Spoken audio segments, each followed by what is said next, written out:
გამარჯობა, ეთერშია ქრონიკა 17-ზე, მე კეთი ქაშაკაშვილი ვარ, გამოშვებაში ნახავთ. დიტოვლობა დასავლეთ საქართველოში, როგორია ვითარება რეგიონებში. რა კითხვები დაისვა სტრასბურგ სასამართლოში 21 ივნისს საპოლიციო ღონისძიებასთან დაკავშირებით. შინაგან საქმეთა მინისტრი მაშინ გიორგი გახარია იყო.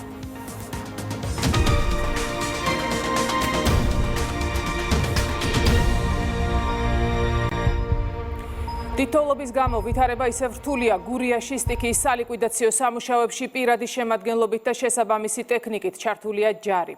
თავდაცვის ძალების წარმომადგენლები შინაგან საქმეთა სამინისტროს სამაშველო სამსახურთან მოსახლეობის დახმარების მიზნით მუდმივ კოორდინაციაში არიან. საგანგებო რეჟიმში მუშაობს საკოორდინაციო შტაბი, გურიაშია პრემიერ-მინისტრი. გიორგი აბაზაძეს ვრთავთ გურიიდან პირდაპირ ეთერში.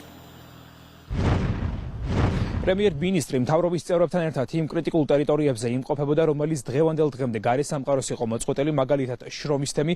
ასეთი სოფელი კი გურიის მხარეში არის კიდევ არაერთი, სადაც მოქალაქეებს ასევე არ აქვთ ელექტროენერგია და ასევე გაზი. რთული მეტეოროლოგიური პირობების გამო გახდა აუცილებელი საგანგებო სიტუაციების მართვის სამსახურთან ერთად სალიკვიდაციო სამუშაოებში ჩართული იყო თავდაცვის ძალების სპეციალური ტექნიკით გაიწმინდა გზა ოზურგეთთან დამაკავშირებელი ტექნიკა ახლაც მუშაობს ლანჩხუთისა და ჩოხატაურის მუნიციპალიტეტებში. რთული იყო ვითარება მაგალითად სოფელ აცანასა და მიმდებარე ტერიტორიებზე, სადაც თოვლის საფარი დაახლოებით 1.5-დან 2 მეტრამდე იყო და ჩვენთვის არსებული ინფორმაციით, როგორც გვეუბნებიან, ამ ტერიტორიებზე დღის ბოლომდე უნდა გაიხსნას გზა. სრული დატვირთვით მუშაობს სასწრაფო სამედიცინო დახმარების ბრიგადები, დროულად ხდება გამოძახებებზე გასვლა, ასევე მათ მიაქვთ საჭიროების შემთხვევაში მოქალაქეებამდე მედიკამენტები. რეალურად თქვენ ხედავთ, რომ მაქსიმუმი კეთდება პრობლემების მოსაგვარებლად, სირთულეები არის ბევრი. გამომდინარე იქიდან, რომ იყო დიტოვლობა უპრეცედენტო, აქ ადგილობრივები როგორც ამობენ 1972 წელს იყო ბოლოს ამ მასშტაბის დიტოვლობა რეგიონში, შესაბამისად თავადაც შეგიძლიათ განსაჯოთ, თუ რამდენად დიდია სტიქიის მასშტაბი. არის თოვლით დაფარული გზის მონაკვეთები და აქტიურად წარიმართება გაწმენდითი სამუშაოები. თავიდან ბოლომდე არის მობილიზებული უკლებლივ ყველა უწყება გუშინდელი დღიდან უკვე ჯარის ჩათვლით იმისათვის, რომ ეს სამუშაოები სათანადო შესრულდეს. სირთულეები რჩება, პრობლემები რჩება, მაგრამ სრული მობილიზაციით განაგრძობენ უწყებები მუშაობას. ჩვენი თავდაცვის ძალების წარმომადგენლები, ჯარისკაცები არიან უშუალოდ კონკრეტულ სოფლებში, სადაც ისინი შედიან ოჯახ-ოჯახ, უკვე დადიან ოჯახ-ოჯახ და იმ ადამიანებთან, რომელსაც ყველაზე უფრო მეტად სჭირდებათ დახმარება. მყარდება კომუნიკაცია, თუ არსებობს რაიმე საშუალება, რომელსაც იმათ შეუძლიათ ადგილზე მიაწოდონ, ეს იქნება საკვები თუ მედიკამენტები, ამასაც უზრუნველყოფენ, მაგრამ ამავდროულად მათ აქვთ ოპერატიული კავშირი თითოეულ შტაბთან, რაც საშუალებას იძლევა, რომ მათ მიაწოდონ ოპერატიული ინფორმაცია შტაბებს და დამატებითი საჭიროების შემთხვევაში სხვა ჯგუფებიც მივიდნენ. ჩვენ რამდენიმე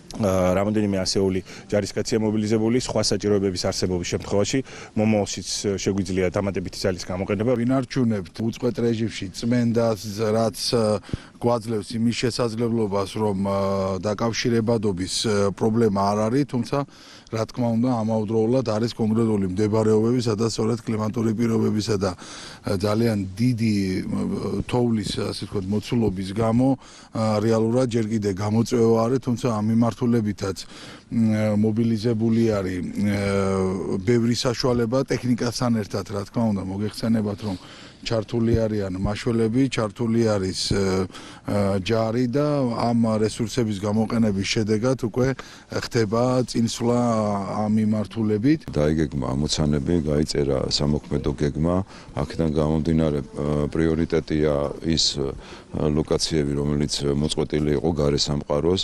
მთელი ღამის განმავლობაში მიმდინარეობდა როგორც სასოფლო გზების გაწმენდა, ასევე მოსახლეობებთან კონტაქტი, ბურანების საშუალებით ვახდენთ თითოეულ სოფელში შესვლას, გადაადგილებას, საკვების მიწოდებას, აუცილებლობის შემთხვევაში ადამიანების გამოყვანას სოფლებიდან. 23 თებერვლიდან გადასული ვართ საგანგებო რეჟიმზე, გაძლიერებულ რეჟიმზე და როგორც გურიაში, ასევე იმერეთში, ასევე აჭარაში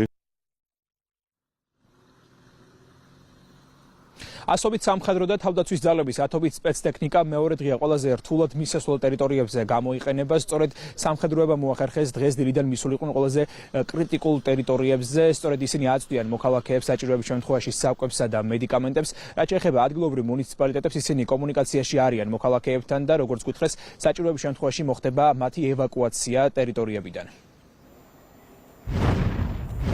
ეს იყო ჩართვა გურიიდან და გიორგი აბაზაძე. რთულია ვითარება აჭარაშიც. სტიქიის შედეგად ბათუმში ავარიული საცხოვრებელი სახლის კედელი ჩამოინგრა. სახლში 2 ადამიანი იმყოფებოდა. მაშველებმა ორივე მათგანი უვნებლად გამოიყვანეს. რთული ვითარება ასევე ქობულეთსა და ხელვაჩაურში.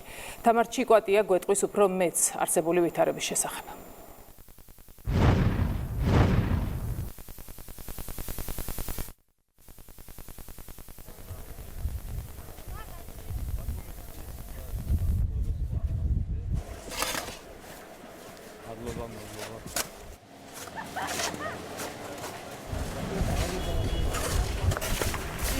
ნიშნა რომ ამ მომდევნო დღეებში არის რეკომენდირება არის გადამწყვეტი რომ მოხერხდეს საავტომობილო გზების სრულფასოვნად აღდგენა და ასევე მომდევნო რამდენიმე დღეში გაკეთდეს ყველაფერი იმისთვის რომ საგანმანათლებლო პროცესი სრულებით აღდგეს.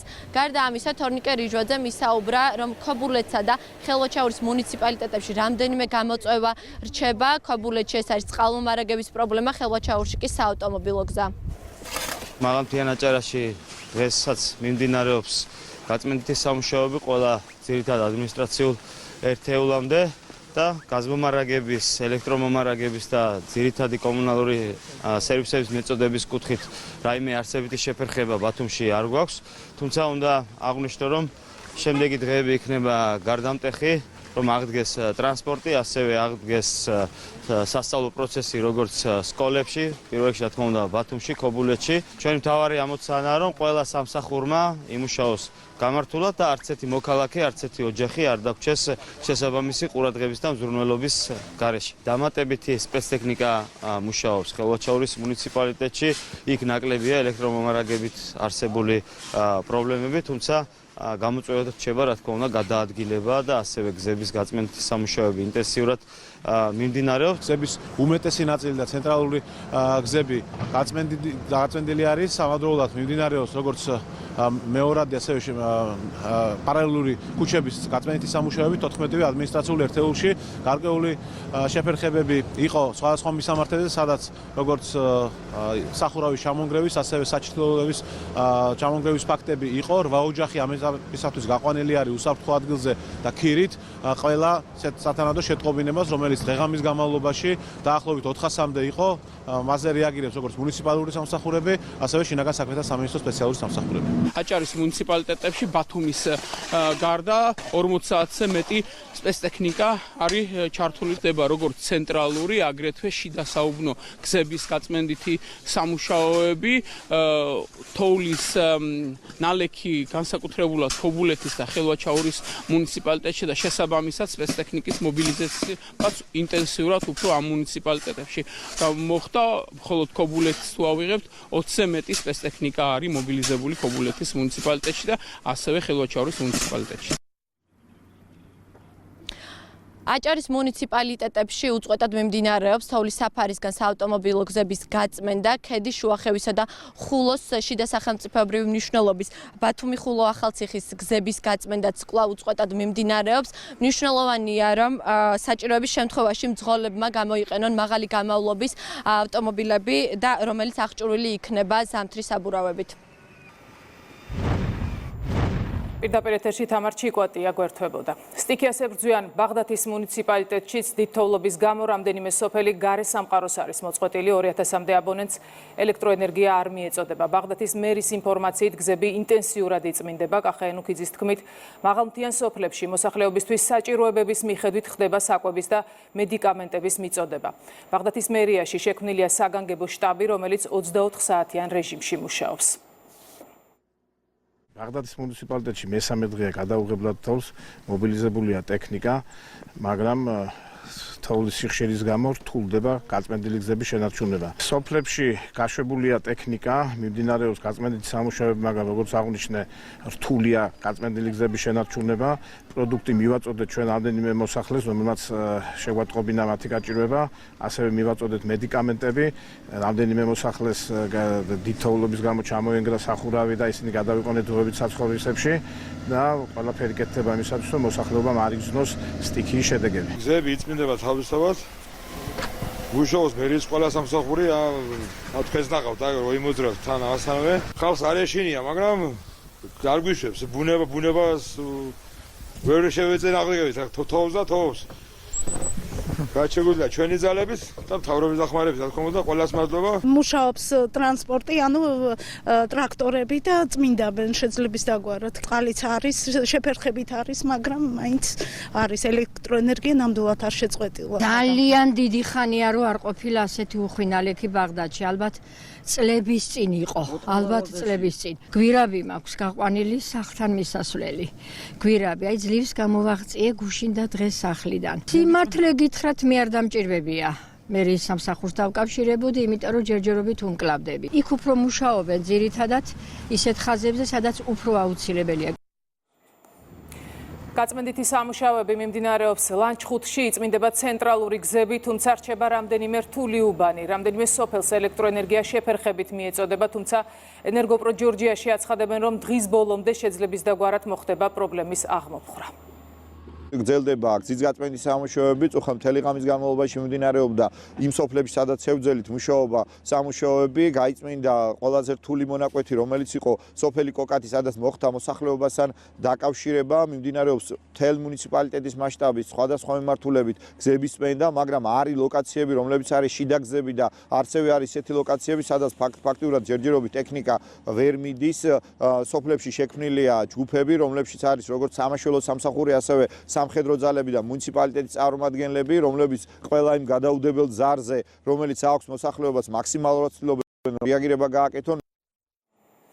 გურიაში, ქობულეთში, ვანში, ხონში, მარტვილსა და აბაშაში სოფლების ნაწილს ელექტროენერგია შეზღუდვით მიეწოდება. ენერგოპრო ჯორჯია საგანგებო რეჟიმში მუშაობს, მათ გარკვეულ შემთხვევებში ფეხით უწევთ დაზიანების ადგილებამდე მისვლა, თუმცა არის ადგილები, სადაც ჯერჯერობით ფეხითაც ვერ ხერხდება მიახლოება. მობილიზება კომპანიამ დაიწყო სტიქიის დაწყებისთანავე და მთელი ამ პერიოდის განმავლობაში უწყვეტ რეჟიმში მიმდინარეობს აღდგენითი სამუშაოები. ართულებს აღდგენითი სამუშაოების თოვლის საფარი, სადაც ფიზიკურად ვერ შევდივართ, არის ეგეთი ადგილები. სირთულეები ამ ეტაპისთვის არის განსაკუთრებით გურიის რეგიონში, უფრო მეტად ოზურგეთის მუნიციპალიტეტში, ასევე ქობულეთის მუნიციპალიტეტში. გუშინ დაიწყო ინტენსიური თოვა სამეგრელოს მუნიციპალიტეტში, სადაც ასევე შეიქმნა გარკვეული შეფერხებები. სტიქიის ფონზე ოპოზიცია დეზინფორმაციის გავრცელებით არის დაკავებული. ამჯერად სოციალურ ქსელში დღეს ნაციონალური მოძრაობის წევრმა თათიან ნიკოლაშვილმა, რომელიც ოზურგეთის საკრებულოს წევრიც არის, დაწერა, რომ სოფელ ციხისფერდში სახლი ჩამოინგრა, ნანგრევებში კი მათ შორის ბავშვიც არის მოყოლილი. 112 კი ამ ფაქტზე არ რეაგირებს. ქრონიკა ამ ოჯახს დაუკავშირდა, გაირკვა, რომ სახლის სახურავი გუშინ დაზიანდა, თუმცა ამას იქ მყოფებისთვის საფრთხე არ შეუქმნია. შვილი და დედა ოჯახის ერთ-ერთმა წევრმა თავად გამოიყვანა და ამისთვის 112-ში საერთოდ არ დაურეკავს, როგორც თავად ამბობს, 112-ს თოვლისგან სახურავის გასაწმენდად დაურეკა. დედა ჩემი და ბავშვები ვიყავით. გამოყვანეთ, მე გამოვედი და მე გამოვიყვანე. გამოსაყვანი ხა ისეთი არაფერი არ იყო, რომ ვერ გამოსულიყავით. ანუ პირველ სართულზე ვიყავით და სახურავი ორსართულიანი სახლი რა ჩამოინგრა სახურავი. პირველ სართულამდე არ ჩამოინგრა. დასავლი არაფერი არ იყო. უბრალოდ ვეგავდი 112-ში მესდავრეკი დიდით, რომ დახმარება ჭირდებოდა გადმოღრავითო და თოვლის. მე დილიდანვე სახურავზე ვარ ასული და უკვე არ თქოს. ოპოზიციის და მათი მხარდამჭერების მხრიდან თემით სპეკულირებას ხელისუფლება მათი ოპონენტების ვიწრო პარტიულ ინტერესებს უკავშირებს, რისი მიზანიც მოსახლეობაში პანიკის დათესვაა. სოფო ბერიძე მუშაობს თემაზე და ის ახლა პირდაპირ ეთერში გვერდება. ასე პირველად არ ხდება უკვე ტრადიცია, რომ ყველა მძიმე ამბავს ოპოზიცია საკუთარი ინტერესებისთვის იყენებს. ხელისუფლებისთვის აქსიომაა, რომ სტიქია ისეთ მოვლენებს შორის არის, რა დროსაც სპეკულაცია და დეზინფორმაცია დაუშვებელია. მმართველი პარტიის წევრები ოპონენტების ქცევას ანტისახელმწიფოებრივს და ანტიჰუმანურს უწოდებენ. პრემიერი კი ამბობს, რომ ასეთ დროს მთავარი ერთსულოვნება უნდა იყოს. ეს არის ძალიან მძიმე მოვლენა, არის რაღაც მოვლენები, რასთან დაკავშირებითაც სპეკულაციები არის მიუღებელი და სტიქია არის ერთ-ერთი ასეთი ხო სტიქიის დროს ყველა უნდა იყოს ერთმოშტად შეკრული, თუმცა აქაც სამწუხაროდ კონკრეტული ძალები ცდილობენ სპეკულაციების აგებას. სამწუხაროდ ოპოზიციას მოკავშირედ აყავს გახდილი უბედური შემთხვევა. ან სტიქია, ან რაიმე უბედური შემთხვევა არის ხოლმე ჩვენი ოპოზიციის, როგორც ითქვიან, თავარი მოკავშირე. სამწუხაროდ არ არის ეს პირველი, როდესაც მსგავსი ტიპის სტიქიებს, ტრაგედიებს და ასე შემდეგ იყენებენ მოსახლეობაში პანიკის დასათესად და რაც თავარია ასევე სახელმწიფო ინსტიტუტების ძირის გამოსათხრელად, ხელისუფლების ძირის გამოსათხრელად, რაც საბოლოო ჯამში ეს რომელიმე ხელისუფლების მიმართ კი არ არის, საბოლოო ჯამში ეს საფრთხეს უქმნის და ძირს უთხრის სახელმწიფოებრიობას, ძირს უთხრის საზოგადოებრივ მშვიდობას, საზოგადოების სიმშვიდეს და წესრიგს ამ ქვეყანაში. ამ შემთხვევაში საქმე გვაქვს იმ მახინჯი პრაქტიკის გაგრძელებასთან, როდესაც ნებისმიერი ასე ვთქვათ საჭიროებო საკითხი ან ნებისმიერი ცხელი თემა, რომელიც იმ მომენტში არსებობს, იქცევა ხოლმე პოლიტიკური სპეკულაციების საფუძვლად. გახსოვთ თქვენ შოვის ტრაგედია და მაშინაც ზუსტად ანალოგიური ასე ვთქვათ აჟიოტაჟი ქონდა დატეხილი. აქ უკვე ანტისახელმწიფოებრიობაზე კი აღარ არის ლაპარაკი, ეს არის უკვე ანტიჰუმანური ქმედება და არაადამიანური ქმედება. რთული კლიმატური პირობების გათვალისწინებით ხელისუფლება ოპოზიციას მოუწოდებს, რომ დადგნენ ვიწრო პარტიულ ინტერესზე მაღლა იაზრონონ სახელმწიფოებრივად და ერთხელ მაინც თქვან უარი დეზინფორმაციასა და სპეკულაციაზე. მადლობა სოფო ბერიძეს. სალომე ზურაბიშვილი და ოპოზიცია ცდილობენ ამტკიცონ, რომ საქართველოს ომში ჩართვა არავის სურდა, თუმცა ხელისუფლების თქმით მათ დღეს სათქმელი არაფერი აქვს და ამიტომ სიცრუის თქმა უწევთ. საუბარია ზურაბიშვილზე, რომელმაც გუშინ თქვა, რომ 2022 წლის 25 თებერვალს რუსეთისთვის სანქციების დაკისრებაზე საერთოდ არ იყო საუბარი. პარლამენტის თავმჯდომარემ დღეს სალომე ზურაბიშვილთან 25 თებერვალს გამართული შეხვედრის დეტალებიც გაიხსენა. ყველი თქვა გამომდინარე იქიდან, რომ რთულ მდგომარეობაში არიან, თავის დროს ისინი აქტიურ კამპანიას აწარმოებდნენ სანქციებთან დაკავშირებით, თუმცა საბოლოო ჯამში მოუწიათ უკან დახევა გამომდინარე იქიდან, მათ შორის რომ საზოგადოებას ჰქონდა განსხვავებული დამოკიდებულება ამ საკითხის მიმართ. სანქციების დაწესების შემთხვევაში მოხდებოდა ესკალაცია, ჩამოიქცეოდა ეკონომიკა, ყველაფერი იყო დღესავით ნათელი, თუმცა ამას იტყოდნენ სწორედ ხელისუფლებისგან თავის დროზე ეს ადამიანები. გუშინ სალომე ზურაბიშვილმა მემორიალთან თქვა ტყუილი, რომ თითქოს 25 თებერვალს სანქციები არ იყო დაწესებული. 23-ში იყო უკვე ამერიკის შეერთებული შტატების სანქციები, 23-ში, 24-ში ევროკავშირის სანქციები დაწესებული. ზუსტად 25 თებერვალს, 2022 წლის 25 თებერვალს შედგა შეხვედრა ქალბატონ სალომესთან რეზიდენციაში, სადაც დაიწყო ჩვენი საუბარი იმით, რომ რაშურებით ახლა, აი ხედავთ, ზელენსკი გმირად არის ქცეული და თქვენ სათხართო და რა ასაკეთებთო. აი ეს იყო მისთვის სამაგალითო ასე თქვა მდგომარეობა იქნებოდა, რომ საქართველო შესულიყო ესკალაციაში, მაშინ რომ დაგვეჯერებინა საქართველოს ხელისუფლებას, მათთვის დაგვეჯერებინა, ჩვენ დღეს ვიქნებოდით ომგამოვლილი ქვეყანა და ეს ქვეყანა 3 წელი ომში ვერ იქნებოდა უკრაინისგან განსხვავებით, 10 ჯერ მცირე ვართ უკრაინაზე, ომგამოვლილი ქვეყანა და რა ფორმაში ვიქნებოდით, ვისი ტანკი იდგებოდა, ვისი ტყვია გაისროდა ამ ქვეყანაში, ეს იქნებოდა მხოლოდ უცხოური შეშფოთების განცხადებების ნაწილი. ერთ მხარეს დგას ქართული ოცნება, საქართველოს ხელისუფლება, რომლისთვისაც ერთადერთი კრიტერიუმი არის ეროვნული ინტერესები. მეორე მხარეს დგას პოლიტიკური ოპოზიცია, მისი მედია, მისი NGO-ები, მისი მხარდამჭერები, რომლებისთვისაც ეროვნული ინტერესები ხანდახან არის, მაგრამ ხანდახან შეიძლება რაღაც სხვა გლობალურმა ინტერესმა გადასძალოს ეროვნულ ინტერესებს და ასე მოხდა მათთვის 2022 წლის თებერვალში. გვეუბნება რომ ჯანდაბას გავრისკოთ ომი, ოღონდ გავაგზავნოთ მოხალისეები უკრაინაში. ჯანდაბად გავრისკოთ ომი, ოღონდ დავაწესოთ სანქციები. პირველივე წამიდან 24 თებერვლიდან მოყოლებული ეს ადამიანები პირდაპირ მოუწოდნენ ხელისუფლებას, რომ დაეწესებინა სანქციები, შეეზღუდა, მოკლედ გადაედგა ისეთი ნაბიჯები, რომელიც სხვადასხვა ტიპის და სიღრმის ესკალაციაში შევიდოდა რუსეთთან და საბოლოო ჯამში რომ ეს გზა ადრეც მithქვავს ტაძრისკენ არ წაგვიყვანდა, ეს გასაგებია, წაგვიყვანდა პირდაპირ მის ხახაში საუბარი მაქვს რუსეთთან სამხედრო ესკალაციაში და ეკონომიკურ კოლაპსში. სალომე ზურაბიშვილი ტყუილზე ამბობს, თან იმდენად მარტივია ამ ტყუილის გამოცნობა და იმდენად მოკლე ფეხები აქვს ამ ტყუილს, რომ უკადრებელსაც კადრულობს ეს ადამიანი. სტარი წარმოდგენა აქვს ჩვენ საზოგადოებაზე.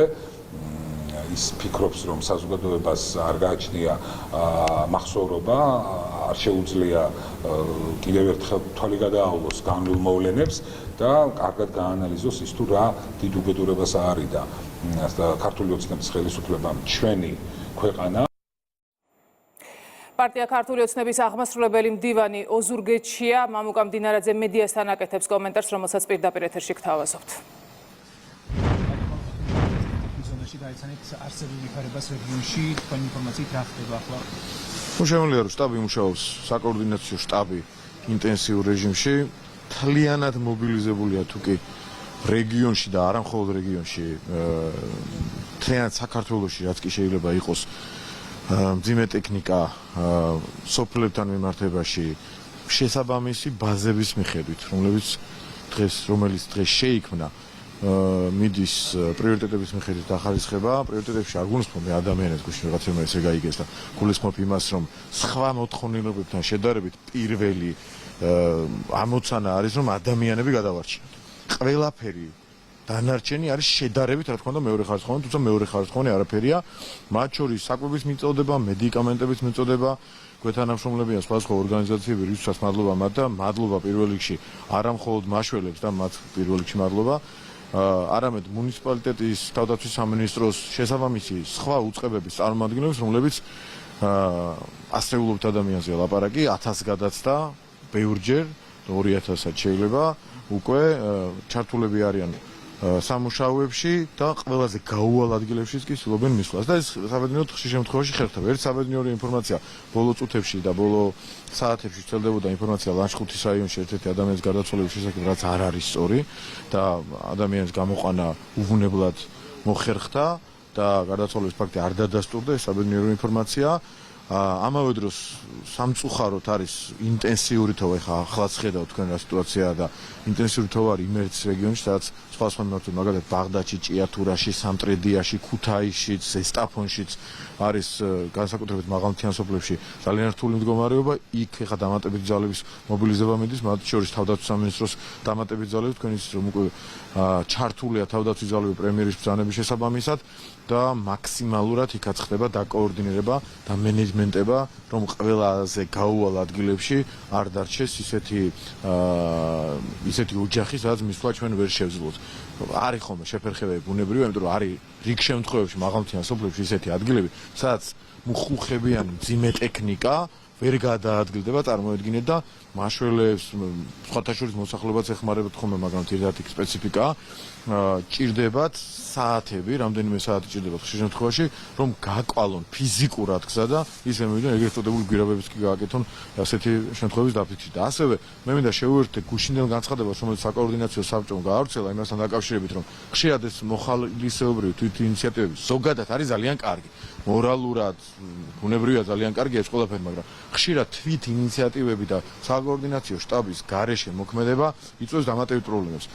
დღეს და გუშინ ბევრი შემთხვევა დაფიქსირდა, თავად დასახმარებლად წასული ადამიანები გახდნენ დასახმარებლები და ყველას ვთხოვ, ნუ ჩააგდებენ ამ მდგომარეობაში ჩვენს მაშველებს, მუნიციპალიტეტის წარმომადგენლებს, თავდაცვის სამინისტროს წარმომადგენლებს, იქიდან გამომდინარე, რომ ამ შემთხვევაში როცა დამატებითი პრობლემა ხდება, ვიღაცა ამ დროს იმ რესურსს კარგავს, რომ უფრო მალე მივიდეს მასთან ის ადამიანი, რომელსაც ეს ხელეწიფება. აქედან გამომდინარე, თუ კი შესაძლებელია ყველა ეს მოქმედება შეუთანხმოთ საკოორდინაციო საბჭოს, საკოორდინაციო შტაბს და იმოქმედონ მათი მითითებების შესაბამისად. იმიტომ რომ აქ დაალაგებულია შესაბამისი მენეჯმენტი, ძალიან ხშირია შემთხვევები, როცა სოციალურ ქსელებშიც ვრცელდება ინფორმაცია, მაგალითად დღეს იყო ერთ-ერთი ინფორმაცია, რაც აბსოლუტურად ამოვარდნილი იყო რეალობიდან და იმ შემთხვევაში რესურსი დაიხარჯა და არასწორი მიმართულებით. ანუ არარეალური ინფორმაცია, რაზეც რეაგირება რომ არ მოახდინო, შეიძლება რაღაც განღუპველი შედეგი ქონდეს, გავიდა ჯგუფი, იწვალეს ძალიან დიდი ხანი და აღმოჩნდა სრულ ეს ინფორმაცია. შესაბამისად, ჩვენ უნდა შევძლოთ, რომ ასეთ სრულ ინფორმაციებისგან ოღონდ ვიღაცამ პიარი გაიგოს, თავის შევიკოთ. არის რაღაცა მომენტები, როცა უნდა გაჩერდე ადამიანი და ყველაფერს უნდა დაანება პოლიტიკაზე არ ვლაპარაკო, ყველაფერს უნდა დაანებო თავი, თუნდაც რაღაცა მორალისტობის, რაღაც ნაძალადები პლატფორმის შექმნას. ყველას ვთხოვ, რომ მაქსიმალურად კოორდინაციაში თუ ვინმე სამის სურვილი აქვს დიდი სიამოვნებით მადლობა ეს საჭიროება დიდად არ დგას სახელმწიფო ყველაფერს აკეთებს იმისათვის რომ ყველაზე მიუვალ გაუვალ ადგილებშიც იყოს მდგომარეობა კიდევ ერთხელ ვიტყვი ნამდვილად არ არის მარტივი როგორც გურიაშიც ეხლა თქვენ თვითონ საკუთარი თვალით ხედავთ აგერ 3 წუთი არ გახარ და თოვლით დაიფარეთ ლამის ესე ბავშვებიც ისე თამაშობდნენ გუნდაობდნენ ძალიან კარგია და ლამაზია მაგრამ რიგ ადგილებში ძალიან სერიოზულ პრობლემებს ქმნის ეს ყველაფერი და შევეცადოთ რომ ერთმანეთს ხარში ამოვუდგეთ მაქსიმალურად სახელმწიფო აკეთებს ყველაფერს აბსოლუტურად და ვცდილობთ რომ არ დარჩეს რეაგირების გარეშე პრიორიტეტების მიხედვით ადამიანზე მორგებული პრიორიტეტების მიხედვით, მის ჯანმრთელობაზე ცეცხლზე მორგებული პრიორიტეტების მიხედვით არც ერთი ადგილი და ასეთი რეაგირება იქნება ყველა წამს და ყველა წუთს. საკოორდინაციო საბჭო სხვათა შორის მუშაობს, მათ შორის ხელხასთან მიმართებაში შეგვიძლია თქვათ, მათ შორის შესაბამისი ბაზების კიდევ ერთხელ ვახსენოთ, რომ ბაზებია შექმნილი, რაც ამ მენეჯმენტს კიდევ უფრო აუნჯობესებს და უფრო სწრაფს ხდის და ყოველ შემთხვევაში მობილიზებულები ვართ თავიდან ბოლომდე. იმ სპეკულაციებზე უნდა ვთქვათ, რომელიც ოპოზიციის ისმის ამ ბოლო დღეების განმავლობაში სტიქიის სალიკვიდაციო სამუშაოებთან დაკავშირებით, რომ თითქოს არ ტარდება შესაბამისი არ დაიწყო დრო. ახლა არასერიოზულზე იქით არის უკვე ფსკერს მიღმა მათი ლოგიკა და რაღაცების კეთება, რომ თითქოს მათ აწუხებ და რეალურად თქვენ ხედავთ რომ პირდაპირ ეთერში როცა მათი საწინააღმდეგო განცხადების საკითხვა უნებლიეთ მოუწიათ წამყვანებს სახე აღარ აქვს ხოლმე და მე აღარც მინდა ამაზე ლაპარაკი ეხლა არის ის დრო როცა საქმეს უნდა მივხედოთ იმათ ის მიხედილები არიან უკვე მაგრამ კიდევ უფრო მაგრად მივხედოთ ეს ყველაფერი რომ გადაიღეს მედიის კანონთან დაკავშირებით დაგიხოთ თუ არა არის მოდი სხვა თემებზე თავ შევიკავებ ეხლა არ არის ის დრო ეხლა მედიის კანონზე აქ ვილაპარაკოთ პარლამენტში დიდი სიამოვნებით დავდგები თქვენთანაც აქ არ არის პრობლემა თუ კი სტიქიასთან დაკავშირებით რამე კონკრეტულ კითხვები გვექნება თოლში ვიქნები თქვენთან ერთად და არ მოვერიდები ამ სიტუაციას მაგრამ ვინმეს რომ არ ეგონოს იმიტომ რომ ერიდები ახლა რაღაც თოლს და ამას მაგრამ ყველა შემთხვევაში სხვა კითხვებზე შეგვიძლია სხვაგან უპასუხოთ თუ ამასთან დაკავშირებით რაიმე კონკრეტული კითხვები არის მოსახლეობასაც რომ გამოადგება კი ბატონო დიდი სიამოვნებით კიდევ ერთხელ ყველას ვისაც ჩვენ დახმარება და შველა ჭირდება მაქსიმალური კეთება და არის რაღაცა მომენტები და უკაცრავად ყველასთან ამ შეფერხებისათვის როცა საათები ჭირდებათ მაშველებს თავდაცვის წარმომადგენლებს რომ ფიზიკურად გაკვალონ გზა და ისე გამოიყვანონ სტიქიის ზონიდან ჩვენი მოსახლეობა და მათი წარმომადგენლები საზოგადოების წარმომადგენლები მაგრამ აი ამის გარდა თუ კი სადმე შესაძლებელია მძიმე ტექნიკით ცოცხალი ძალის მისვლა ყველგან მივდივარ და პრაქტიკულად შეუძლებელიც არაფერი ამიტომ რომ საბოლოო ჯამში დროის ფაქტორია დროის ფაქტორს თუ გავურთხავთ ყველგან მივდივარ საბოლოო ჯამში ამიტომ ეხლა ძალით პანიკის დათესვა ძალით რაღაცების წერა და კითხვა არის აბსოლუტურად კონტრპროდუქტიული და დაველოდოთ მაქსიმალურად სწრაფ ტემპებში რაც კი თეორიულის დონეზე მაინც შესაძლებელია ყველაფერს ვაკეთებთ დიდი მადლობა პირიქით თქვენ პირდაპირ ეთერში ვუსმენდით მამუკა მდინარაძეს ის გურიაში ოზურგეთში იმყოფება. ადამიანის უფლებათა ევროპული სასამართლოს დიდმა პალატამ 21 ივნისის საქმის განხილვა დაასრულა, მოისმინეს მხარეთა პოზიციები. გასაჩივრებამდე ევროპულმა სასამართლომ დაადგინა, რომ საქართველოს კანონმდებლობა თავსებადია სტანდარტებთან, აღინიშნა, რომ სახელმწიფოს აქვს ლეგიტიმური უფლება გამოიყენოს სპეციალური საშუალებები, როდესაც ადგილი აქვს სამართალდამცველებსა და სახელმწიფო ორგანოებზე თავდასხმას. პოზიტიურად შეფასდა პროკურატურის მიერ გამოძიების დროულად დაწყება არ დარღვეულა კონვენციის არც ერთი მუხლი არსებით ნაწილში. მოსამართლეებს ჰქონდათ კითხვები მხარეებთან, კითხვები საპოლიციო ღონისძიებას უკავშირდებოდა, რომელსაც გიორგი გახარია ხელმძღვანელობდა, რა კითხვები დაისვა და როგორი იყო პასუხები, მარიამ ქართველიშვილი დეტალებით. ადამიანის უფლებათა ევროპული სასამართლოს დიდი პალატის მოსამართლეებს ჰქონდათ რამდენიმე შეკითხვა და ამ შეკითხვების უმეტესობა უკავშირდებოდა იმას, რამდენად სწორედ იყო დაგეგმილი საპოლიციო ღონისძიება და რამდენად სწორედ იყო გამოყენებული საპოლიციო საშუალებები, რომლებიც გამოიყენეს 20-21 ივნისს. ასევე მოსამართლეთა პალატიდან შეკითხვები დაისვა, ხომ არ შეიძლებოდა ისე დაგეგმილიყო ეს ოპერაცია, რომ დაზიანების რისკი იყოფილიყო შემცირებული. ეს არის ის კითხვები, რომლებიც დიდი პალატის მოსამართლეებმა დასვეს დღეს სხდომაზე, როგორც ჩანს, ევროპელი მოსამართლეები სახელმწიფოს მხრიდან კანონის გადაცდომასთან დაკავშირებით, კანონ დარღვევასთან დაკავშირებით და ევროპული სტანდარტებთან დარღვევასთან დაკავშირებით კითხვები არ გასჩენიათ, რადგან როგორც უკვე გითხარით, სწორედ საპოლიციო ღონისძიებებთან დაკავშირებით იყო დასმული მთავარი შეკითხვები. ამ სხდომაზე მოსარჩენე მხარეს წარმოადგენს საქართველოს ახალგაზრდა იურისტთა ასოციაცია, მთავრობის პოზიციას კი იუსტიციის მინისტრის მოადგილე ბექა ძამაშვილი, თავის მხრივ საქართველოს ახალგაზრდა იურისტთა ასოციაცია ბრიტანელი ადვოკატებით იყო უკმაყოფილო პირველი პალატის გადაწყვეტილებით, რომელმაც დაადგინა, რომ სახელმწიფო მოქმედებდა ევროპული სტანდარტებით და სახელმწიფოს კანონმდებლობა არის ევროპულთან შესაბამისობაში და ამ შემთხვევაშიც პირველი პალატაც, მათ შორის შინაგან საქმეთა ყოფილი მინისტრის უშუალოდ ოპერაციის დაგეგმვაზე პასუხისმგებელი პირის გიორგი გახარიას ნაწილში სვამდა მთავარ შეკითხვებს და დღესაც დიდმა პალატამაც ეს შეკითხვები დასვა სწორედ სხდომის დარბაზში, რაც შეეხება მთავრობის პოზიციას, როგორც უკვე გითხარით, წარმოადგენდა ბექა ძამაშვილი და მანაც საკუთარ მოხსენებაში ხაზი გაუსვა, რომ 21 ივნისის მოვლენების დროს სახელმწიფო ევროპული კონვენციით და ევროპული კანონმდებლობით ხელმძღვანელობდა. კოლექტიური აღშფოთება იმდენად დიდი იყო, რომ პარლამენტის შენობის წინ სპონტანურად გამართულ საპროტესტო აქციაზე იმავე საღამოს 7 საათიდან 15,000 ადამიანი შეიკრიბა. აქცია იყო წყნარი და მშვიდობიანი. პარლამენტის შენობის წინ 2019 წლის 21 ივნისს გამართულმა დემონსტრაციამ თანდათან ძალადობრივი სახე მიიღო. საღამოს 20 საათსა და 53 წუთზე ერთ-ერთმა პოლიტიკოსმა მოითხოვა მაღალი თანამდებობების პირთა გადადგომა და ვადამდელი არჩევნები. საღამოს 9 საათზე ერთ-ერთი პოლიტიკოსი დაიმუქრა, რომ მათი მოთხოვნების დაუკმაყოფილებლობის შემთხვევაში გარდაუვალი იქნებოდა სამოქალაქო დაუმორჩილებლობა. ასევე ჩაწერილია დისკუსია, სადაც ისმის ფრაზა, რომ რევოლუცია იწყება. საღამოს 9 საათსა და 59 წუთზე პროტესტის რამდენიმე ასეულმა მონაწილემ სცადა პარლამენტის ჭიშკრის გარღვევა. საპროტესტო აქციის მონაწილეებმა პოლიციის ოფიცრებს ესროლეს ბოთლები, ქვები და მეტალის ნივთები. მათ დაშალეს რკინის ბარიკადები, მიიტაცეს პოლიციის ფარები, ხელკეტები და კორდონიდან გაათრიეს პოლიციის რამდენიმე ოფიცერი.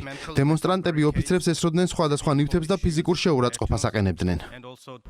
სტრასბურგის სასამართლოს დიდი პალატა დაახლოებით 3 საათის განმავლობაში განიხილავდა საქმეს ცავა და სხვების საქართველოს წინააღმდეგ. სხდომა უკვე დასრულებულია, ბუნებრივია, მხარეებს თხოვეთ შეფასება, მოსარჩელე მხარისგან გვაინტერესებდა, როგორ აფასებენ ევროპელი მოსამართლეების მიერ დასმულ შეკითხვებს, რომლებიც უკავშირდება უშუალოდ 21 ივნისის სპეცოპერაციის დაგეგმვაზე პასუხისმგებელ პირთან დაკავშირებით, თუმცა არც საიას ქართველმა და არც ბრიტანელმა იურისტებმა კომენტარის გაკეთება არ ისურვეს, რაც შეეხება იუსტიციის მინისტრის მოადგილეს ბექა ძამაშვილი ამბობს, რომ მოსამართლეების მხრიდან დასმული შეკითხვები ადასტურებს იმას, რომ კონკრეტულად ამ საქმეში ევროპული სასამართლო ხედავს კონკრეტულ პრობლემურ საკითხებს უშუალოდ 20-21 ივნისის ოპერაციის საპოლიციო ღონისძიების დაგეგმასთან დაკავშირებით და ამ კითხვებს ეროვნულ დონეზე ჩატარებულმა გამოძიებამ უნდა გასცეს.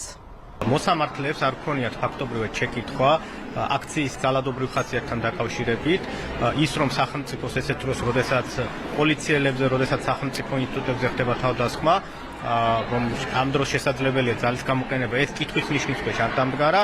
თავარი, რადგან მოსამართლეებს ჰქონდათ კითხვა, არის ის, თუ რამდენად სწორად დაიგეგმა და განხორციელდა ეს ოპერაცია შინაგან საქმეთა სამინისტროს მაშინდელი ხელმძღვანელობის მხრიდან, რამდენად სწორად იქნა შერჩეული სპეციალური საშუალებები და რამდენად იყო საჭიროება მათი გამოყენების, ასევე ხომ არ იყო შესაძლებელი ისე დაგეგმილიყო ეს ოპერაცია, რომ რისკები შემცირებულიყო. ეს არის მთავარი კითხვები, რაც მოსამართლეებს ჰქონდათ. ყველა ამ კითხვაზე პასუხი უნდა გაეცეს ეროვნულ დონეზე მიმდინარე გამოძიების ფარგლებში. ადამიანის უფლებათა ევროპულმა სასამართლომ საქმის განხილვა უკვე დაასრულა, როდის და როგორი იქნება გადაწყვეტილება, ეს ჯერჯერობით უცნობია. ევროპელი მოსამართლეების მიერ დასმულ შეკითხვებზე პასუხები კი, როგორც ჩანს, საქართველოში ჩატარებულმა გამოძიებამ უნდა უპასუხოს. საგარეო საქმეთა მინისტრი თურქეთშია. მაკა ბოჭორიშვილი კოლეგას შეხვდა. მხარეებმა ყურადღება ორი ქვეყნის სტრატეგიულ პარტნიორობაზე გაამახვილეს. გაიმართა პრესკონფერენციაც, რა გზავნილები გაკეთდა, ამას ანუკი ჩხიკვაძე გვეტყვის. საქართველოსა და თურქეთს შორის არსებული ეკონომიკური, სტრატეგიული და პარტნიორული ურთიერთობა ეს იყო ის მთავარი საკითხები, რაზეც დღეს ორი ქვეყნის საგარეო საქმეთა მინისტრებმა პირისპირ შეხვედრაზე ისაუბრეს. დღეს მაკა ბოჭორიშვილმა კიდევ ერთხელ განმარტა, რომ საქართველო რჩება რეგიონში მშვიდობის ერთგული. დღესვე მინისტრებმა მედიის კითხვებს უპასუხეს და ჩვენი კითხვის საპასუხოდ ითქვა ისიც, რომ თურქეთი საქართველოს პირველი ეკონომიკური პარტნიორია და ამ მიმართულებით აქტიურად მიმდინარეობს თანამშრომლობა, რომ სამომავლოდ არაერთი მნიშვნელოვანი პროექტი განხორციელდეს. საუბარი ასევე შეეხო იმ პროექტებს, რომელიც უკვე აქტიურად მიმდინარეობს და ერთ-ერთი ასეთი იყო შუა დერეფნის კონცეფციით შექმნილი პროექტი, რომელსაც არა მხოლოდ რეგიონული, არამედ საერთაშორისო მნიშვნელობის არის. დღეს თურქეთის საგარეო საქმეთა მინისტრმა კიდევ ერთხელ გამოუცხადა მხარდაჭერა საქართველოს ტერიტორიულ მთლიანობასა და სუვერენიტეტს და აღნიშნა, რომ საქართველო თურქეთის ერთ-ერთი მთავარი პარტნიორი ქვეყანაა. საქართველო არის მნიშვნელოვანი სტრატეგიული პარტნიორი და ჩვენ ძალიან წარმატებით განვაგრძობთ ამგვარი ტიპის მეგობრულ ურთიერთობას. ძალისხმევის შედეგად ორივე ქვეყანამ დაამყარა ერთმანეთთან სამაგალითო ურთიერთობა, რაც რასაკვირველია მომგებიანია და სასარგებლოა ორივე მხარესთვის თანაბრად. ჩვენი ძალისხმევა ძირითადად არის რეგიონული მშვიდობის დამყარებისკენ მიმართული. ამიტომ ორივე ქვეყანა ცდილობს, რომ დიდი წვლილი შეიტანოს ენერგორესურსების განვითარებაში ჩვენს რეგიონში. თურქეთი უპირველესი სავაჭრო პარტნიორი გახლავთ საქართველოსი ბოლო 16 წლის მანძილზე. $3 მილიარდ გადააჭარბა შარშან ჩვენ შორის ვაჭრობის მოცულობამ და ვცდილობთ, რომ წელს ეს ციფრი 4 მილიარდამდე გავზარდოთ. ამას ხელს უწყობს ტრანსკასპიური პროექტები, შუა კორიდორის პროექტი, რომელიც ხელს უწყობს აღმოსავლეთ-დასავლეთის დაკავშირებადობას და იგივე მნიშვნელობის მატარებელი გახლავთ თავად ყარსის რკინიგზა, რომელიც ჩართულია სხვადასხვა გადაზიდვების ოპერაციებში. ჩვენ დიდ ყურადღებას ვაქცევთ როგორც სამხედრო, ასევე უსაფრთხოების დარგში თანამშრომლობას და იმ პროექტებს, რომელსაც ვასრულებთ ნატოს ფარგლებში. მე ძალიან ფართო ფორმატში მქონდა საუბარი ჩემს კოლეგასთან იმ თემებთან დაკავშირებით, რომელიც მიმდინარეობს როგორც აფხაზეთში, ასევე სამხრეთ ოსეთის რეგიონში. ჩვენ ყველანაირ მხარდაჭერას ვუცხადებთ საქართველოს ამ მიმართულებით წარმართულ ძალისხმევაში. თურქეთს ჩვენ ვხედავთ როგორც უმნიშვნელოვანეს რეგიონულ მოთამაშეს, რომელსაც განსაკუთრებული როლი აქვს როგორც გლობალური, ასევე რეგიონული მნიშვნელობის საკითხებში. სურს ხაზი გაუსვა თურქეთის მხარდაჭერის მნიშვნელობას საქართველოს ჩრდილოატლანტიკურ ალიანსში გაწევრიანების მისწრაფების კუთხით. ჯამბეჭდავია, რომ იზრდება ეკონომიკური თანამშრომლობა, თუმცა პოტენციალი ნამდვილად არის კიდევ უფრო მეტი. ჩვენ შევძელით გაგვეხორციელებინა ისეთი მნიშვნელოვანი პროექტები, როგორიცაა ბაქო-თბილისი-ჯეიხანის ნავთობსადენი, ბაქო-თბილისი ერზრუმის გაზსადენი, ბაქო-თბილისი-ყარსის რკინიგზის პროექტი, რომლებიც ჩვენი ქვეყნების როლს და ფუნქციას ახალ განზომილებას ძეს. საქართველო მტკიცედ ემხრობა სამხრეთ კავკასიაში მშვიდობიანი თანაცხოვრების იდეას და მზად არის გააგრძელოს თავისი წვლილის შეტანა რეგიონში მშვიდობისა და კონსტრუქციული თანამშრომლობის ხელშეწყობის პროცესში. უსაფრთხოების გამოწვევების კონტექსტში ჩვენ ვისაუბრეთ რუსეთის ფედერაციის მიერ უკრაინის წინააღმდეგ არსებულ ომზე და მის მძიმე შედეგებზე და რა თქმა უნდა ომის შეწყვეტას და სამშვიდობო შეთანხმების მიღწევას უდიდესი მნიშვნელობა აქვს ევროპული და რეგიონული უსაფრთხოებისთვის. ჩვენ ვისაუბრეთ რუსეთის მიერ საქართველოს რეგიონების ოკუპაციაზე, რაც რჩება საქართველოსთვის უმთავრეს გამოწვევად და უარყოფით გავლენას ახდენს არა მხოლოდ საქართველოს, არამედ მთლიანად რეგიონის უსაფრთხოებაზე. დღევანდელმა შეხვედრამ დაადასტურა თუ რაოდენ მტკიცია ჩვენ შორის სტრატეგიული პარტნიორობა, პოლიტიკური ნება მივაღწიოთ კონკრეტულ შედეგებს ჩვენი ქვეყნების ეროვნული ინტერესების შესაბამისად. პირველი ოფიციალური ვიზიტის ფარგლებში დღესვე მაკა ბოჭორიშვილი შეხვდა თურქეთის პარლამენტის თავმჯდომარეს და ისაუბრეს ორმხრივ ურთიერთობებზე. მაკა ბოჭორიშვილი ასევე იმყოფებოდა ათათურქის მავზოლეუმში, სადაც მან პატივი მიარგო ათათურქის ხსოვნას. პარლამენტში საგარეო საქმეთა კომიტეტის სხდომა გაიმართა დეპუტატებმა საპარლამენტაშორისო კავშირში მუდმივ მოქმედი დელეგაციის 2024 წლის ანგარიში განიხილეს. მომხსენებელი დელეგაციის ხელმძღვანელი და პარლამენტის თავმჯდომარე იყო. საპარლამენტაშორისო კავშირის ასამბლეებს ვიყენებთ იმისთვის ხოლმე განსაკუთრებით, რომ გარდა ჩვენი ტრადიციული პარტნიორების და რომლებთანაც გვაქვს ხოლმე სხვადასხვა ფორმატებით, ორმხრივი თუ მრავალმხრივი ფორმატებით კომუნიკაციის შესაძლებლობა, აქ სადაც მსოფლიოს ყველა ქვეყანა არის ჩართული, კონდეს კომუნიკაცია ისეთ ქვეყნების წარმომადგენლებთან, რომლებთანაც გეოგრაფიული დისტანციიდან გამომდინარე, უფრო რთული არის, ასე ვთქვათ, ხშირი კომუნიკაცია, რათა გავამყაროთ ჩვენი არაღიარების პოლიტიკა და ამით უზრუნველყოთ მათი მხარდაჭერა სხვადასხვა საერთაშორისო ფორმატებში საქართველოს ტერიტორიული მთლიანობის მიმართ და რა თქმა უნდა ეს შემდეგ აისახება ხოლმე უკვე განსაკუთრებით გაეროს რეზოლუციაში, სადაც იცით რომ ბოლო წლების განმავლობაში გვაქვს მზარდი ტენდენცია თანასპონსორებისა თუ მხარდამჭერების სტატისტიკის მხრივ. საბჭოთა კავშირში მონაწილეობა კარგი შესაძლებლობაა საქართველოს ოკუპირებული რეგიონების არაღიარების პოლიტიკის გასამტკიცებლად და საერთაშორისო თანამშრომლობის განსავითარებლად. შესაბამისად, მომავალშიც გავაგრძელებთ საფრანგეთსო კავშირში ღონისძიებაში აქტიური მონაწილეობას, წელსაც დაგეგმილი არის 2 ასამბლეა დიდი, ასევე შეიძლება იყოს თემატური კონფერენციების და რა თქმა უნდა, საქართველოს პარლამენტი აქტიურად იქნება ამ ღონისძიებების მონაწილე. ქრონიკაში ახლა რეკლამის დროა. რეკლამის შემდეგ ეთერს ნატა მახვილაძე განაგზობს სტუმრებთან ერთად. მე გემშვიდობებით ნახვამდის.